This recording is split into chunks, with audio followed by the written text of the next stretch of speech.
Security. Remove this imposter from my husband's funeral. Margaret's shrill voice cut through the solemn atmosphere of the funeral home. I stood frozen, still holding the white rose I'd brought to place on Dad's casket. The security guard looked uncomfortable but moved toward me as my stepmother continued her performance. "She's not even his real daughter," my half-sister Amanda Stage whispered to the horrified onlookers. "Just some kid he took pity on before he met Mom." My name is Olivia Parker, and at 35, I was being thrown out of my own father's funeral. The irony wasn't lost on me. The last time I'd seen Dad alive, he'd been trying to tell me something important, something about the past. But Margaret had interrupted before he could finish. The security guard gently took my arm. "Miss, I'm sorry, but I have to ask you to leave." "Wait," I said, my voice steadier than I felt. "I have a right to be here. He was my father. A DNA test would prove otherwise." That was my half-brother Michael, smirking from his seat in the front row. The same smirk he'd worn when he'd accidentally destroyed my science project in high school, knowing Dad would believe his version of events over mine. I looked at Dad's casket, at the portrait of him displayed beside it. His kind eyes seemed to be watching this whole scene unfold, and for a moment I could almost hear his voice. "Stay strong. Live. The truth always comes out in the end." But before I could protest further, 2 security guards were escorting me toward the exit. The sound of snickering followed me out, my siblings enjoying their final victory over the outsider who dared to claim a place in their perfect family. As the doors closed behind me, I sank onto a bench outside the funeral home, my mind spinning back to my earliest memories. Dad, Thomas Parker, had been part of my life for as long as I could remember. He'd married my mom when I was just a baby, and though the marriage hadn't lasted, he'd remained my father in every way that mattered. He'd never missed a birthday, never failed to show up for school events, and had put me through college despite Margaret's protests about wasting money on someone else's kid. My phone buzzed. A text from Amanda. "Hope you enjoyed the show. Dad's real family is saying goodbye now." I was about to turn off my phone when another message came through, this one from an unknown number. "Ms. Parker, this is James Wilson from Wilson & Associates Law Firm. I'm your father's attorney. Please remain nearby. Your presence will be required for the reading of the will immediately following the service." My heart skipped a beat. Margaret had told me there was no will, that everything had been arranged years ago to pass directly to her and her children. But then again, Margaret had told me a lot of things over the years. I sat there for what felt like hours, watching people arrive and leave, many giving me curious or pitying glances. A few old family friends tried to approach me, but quickly scurried away when Margaret's sharp eyes landed on them through the funeral home windows. Finally, the service ended. People began filing out, and I watched Margaret lead my siblings toward their cars, their faces still bearing those self-satisfied expressions. But before they could leave, James Wilson appeared at the entrance. "Mrs. Parker," he called out to Margaret, his voice carrying across the parking lot, "and family, please proceed to my office immediately for the reading of Thomas Parker's will and final letters." Margaret's head snapped around so fast I thought she might get whiplash. "Letters? What letters?" "All will be explained at my office," James replied calmly. Then his eyes found me on the bench. "Ms. Olivia Parker, that includes you." "She's not invited," Margaret snapped. "Any paperwork involving my husband's estate will be handled by his real family." James adjusted his glasses, looking down at Margaret with an expression I couldn't quite read. "Actually, Mrs. Parker, Olivia's presence is explicitly required by your late husband. In fact, he left specific instructions that the will cannot be read without her in attendance." The look on Margaret's face was worth every second of humiliation I'd endured that day. She opened and closed her mouth several times, but no words came out. Amanda and Michael exchanged worried glances. "If you'll all follow me," James continued, "there's something you need to see, particularly an envelope your father left, dated 30 years ago, with explicit instructions that it was to be opened only upon his death, with all of his children present." As I stood to follow them, I caught a glimpse of my reflection in the funeral home windows. Behind me, Dad's portrait seemed to be smiling, as if he knew something the rest of us didn't. Maybe he did. Maybe that's what he'd been trying to tell me during our last conversation. Walking toward the lawyer's office, I remembered Dad's words from that day. "Liv, there's something you need to know about the past, about your mother." But Margaret had burst in then. as she always did when Dad tried to have private conversations with me, and the moment was lost. Now, watching Margaret and my siblings march ahead of me, their confidence slightly shaken, I couldn't help but wonder, what was in that 30-year-old letter? And why had Dad waited until after his death to reveal it? The answer would change everything, not just about my past, but about the future Margaret and her children had so carefully planned. They just didn't know it yet. The tension in James Wilson's office was thick enough to cut with a knife. Margaret perched on the edge of her seat like a bird ready to take flight, while Amanda and Michael slouched in their chairs, trying to appear unconcerned but failing miserably. I sat quietly by the window, watching dust motes dance in the afternoon sunlight. James cleared his throat and pulled out a large manila envelope. Before we proceed with the current will, Thomas left explicit instructions to read this letter first. He held up a yellowed envelope, the edges worn with age. It's dated September 15th, 1993. Margaret's face paled. That was around the time she first met Dad, and just after his divorce from my mom. "This is ridiculous," Michael interrupted. "Some ancient letter can't possibly be relevant now." James ignored him and broke the seal. The paper inside was old but well preserved, as if Dad had known how important it would be to protect these words. "My dearest children," James began reading, "if you're hearing this, it means I'm no longer with you. There are truths that need to be spoken, secrets I carry for too long." "Oh, enough of this drama," Margaret cut in. "Just get to the will." James gave her a stern look. "Mrs. Parker, your husband's instructions were very clear. Now, as I was saying," he continued reading, "Olivia, my beautiful daughter, and yes, I mean my daughter in every sense of the word. The truth is, I didn't just marry your mother out of love for her. I married her because you were mine." The room went completely silent. I felt the floor tilt beneath me as the words sank in. "What?" Amanda shrieked. "That's impossible."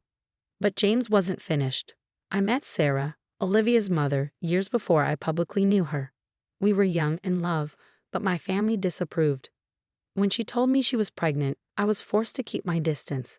My father threatened to cut off not just me, but to use his influence to destroy Sarah's family business as well. I was a coward. I let her go." Tears were streaming down my face now. All those years of feeling like an outsider, of Margaret's snide comments about my questionable parentage, Dad had known the truth all along.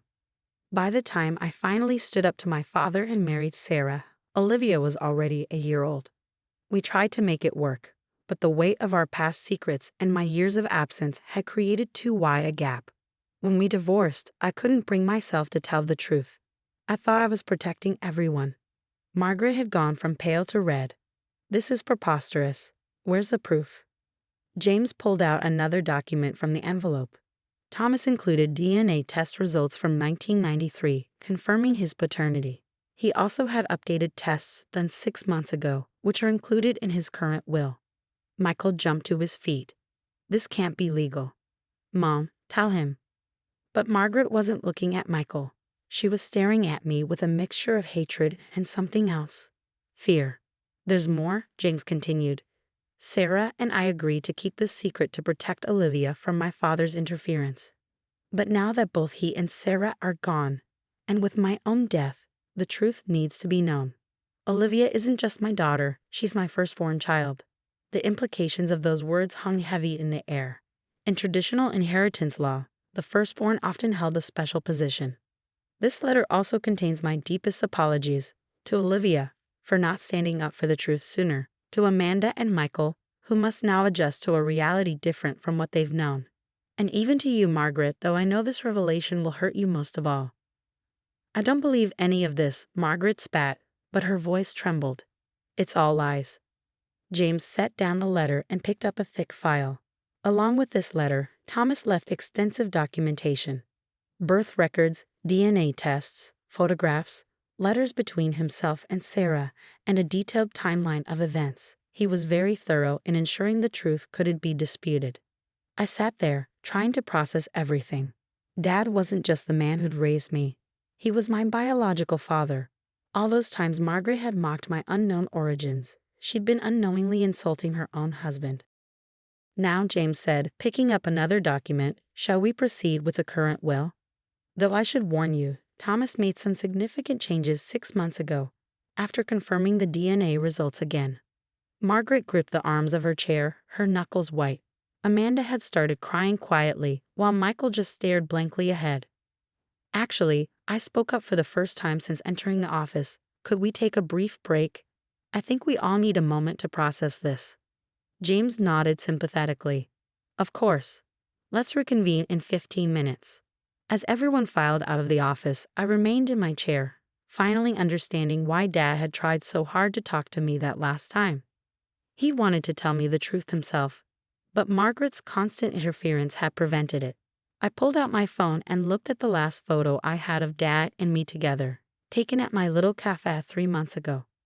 He was smiling proudly as I showed him the new coffee roaster I bought. Even then, he must have known he was sick, must have known his time was running out. I'm so sorry, Dad, I whispered to the photo. I wish you'd told me sooner.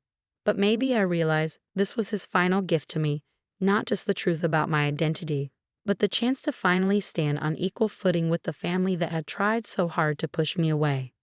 Through the office window, I could see Margaret huddled with Amanda and Michael, their faces tight with worry. Whatever came next, nothing would ever be the same. Dad had made sure of that with one 30-year-old letter. When we met again in James' office, the mood had changed a lot. Margaret, who had seemed so sure of herself before, now looked nervous, playing with her pearl necklace. Amanda and Michael sat quietly, no longer making rude comments. James opened the current will and adjusted his glasses. Now about Thomas Parker's estate and his wishes. What came next felt like a series of shocks, one after the other. To my daughter, Olivia Parker, I leave 50% of my entire estate, including my shares in Parker Industries and my personal investments. Margaret gasped loudly.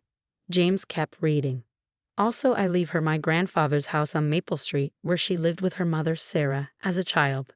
The house has been fully renovated over the past 6 months.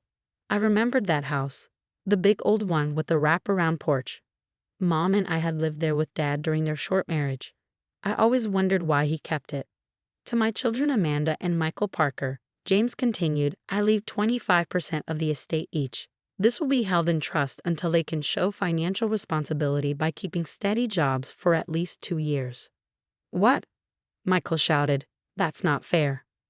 James ignored him. To my wife Margaret, I leave our current home and a monthly allowance, which will be managed by the estate trustees. Margaret's face turned red. An allowance? Like I'm a child? James didn't stop. Also, Olivia will get the controlling shares in Parker Industries. The room went wild. Margaret jumped up, Amanda started crying, and Michael yelled about fighting the will. James raised a hand and everyone went quiet. There's a personal letter for each of you, he said, handing out 4 envelopes. Thomas wanted you to read them in private. I took mine with shaking hands and waited until I got home. Sitting in my small apartment above my cafe, I opened the letter. My dearest Olivia, by now, you know the truth about your birth. I wanted to tell you for years but was too afraid. You deserve better from me. I've watched you build your cafe from nothing. You worked twice as hard because I didn't give you the same advantages as your siblings. But you never became bitter. You always stayed kind, even to those who weren't kind to you. You have your mother's strength and my business sense, even if you don't see it yet. I gave you the controlling shares of Parker Industries not just because you're my firstborn, but because you're the only one who truly understands hard work and honesty. I know you'll do the right thing, not just for the company, but for Amanda and Michael too. They need guidance more than they need money. I'm so proud of you, Liv. I hope you can forgive me for not telling you sooner. All my love, Dad. A week later, I sat in what was now my office at Parker Industries, going through old files. It turned out Dad had been preparing me for this all along. Through our talks at my cafe, his interest in how I ran my business, and the advice he gave me. Margaret had already said she was going to contest the will, but James said she didn't have a strong case. Amanda surprised me by apologizing. She said she had always been jealous that Dad was proud of me. Michael was still angry, but he had time to figure things out while he worked to earn his share. As for me, I kept the cafe. It was my first success, and it meant a lot to me. But I also threw myself into learning everything about Parker Industries. Dad was right. I understood more than I realized. The employees remembered me from when I was little. Some told me Dad had talked proudly about how I ran my cafe and even used my ideas in meetings. One afternoon, as I walked past the big portrait of Dad in the lobby, I looked up at his kind eyes. I could almost hear him saying, "See, live. The truth always comes out in the end." I smiled and touched the frame. "Thanks, Dad," I whispered, "for everything." The truth had come out, and with it, I gained not just an inheritance, but something even more important, the knowledge that I truly belonged. That weekend, I visited the house on Maple Street. Standing on the porch, I felt like I had come full circle. I was no longer the outsider. I was the daughter my father had always believed in. Margaret's angry legal letters didn't bother me anymore. I had the truth, Dad's trust, and a future he had carefully prepared for me. Sometimes the best kind of revenge isn't fighting back, it's becoming exactly who you were meant to be.